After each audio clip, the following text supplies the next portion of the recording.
Hi hello friends, ఈరోజైతే నేను మాయ వాళ్ళు కలిసి గడ్డకైతే వెళ్తున్నాం ఫ్రెండ్స్.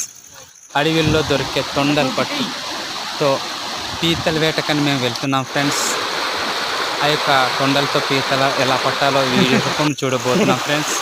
తొండలు అయితే ఈ విధంగా మేము ఒక కర్ర దగ్గర తాడుతోటి పొడవ కర్ర దగ్గర కడుతున్నాం ఫ్రెండ్స్.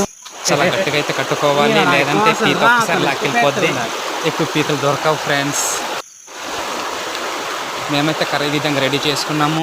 తర్వాత మేము వాటర్ నిల్వ ఉండే ప్లేస్లో కర్ర వేసుకుంటే పీత అనేది ఈ విధంగా మాకు పడ్డది ఫ్రెండ్స్. చూస్తున్నాం కదా ఫ్రెండ్స్, లైవ్ రూపంలో పీతల్ని. పీత అయితే చాలా జాగ్రత్త పట్టాలి, లేదంటే చేతికి వేలు దగ్గరను మధ్యను కరిసే అవకాశాలు ఉంటాయి. చాలా జాగ్రత్తగా పట్టుకోవాలి ఫ్రెండ్స్. ఫస్ట్ మేమంటే చాలా సరదా పడ్డాం, ఇప్పుడు మాకు చిక్కింది పీత. ఈ వీడియో నచ్చితే వెళ్తూ లైక్ చేయండి, సబ్స్క్రైబ్ చేయండి, కామెంట్ కూడా చేయండి friends. Thank you friends, bye.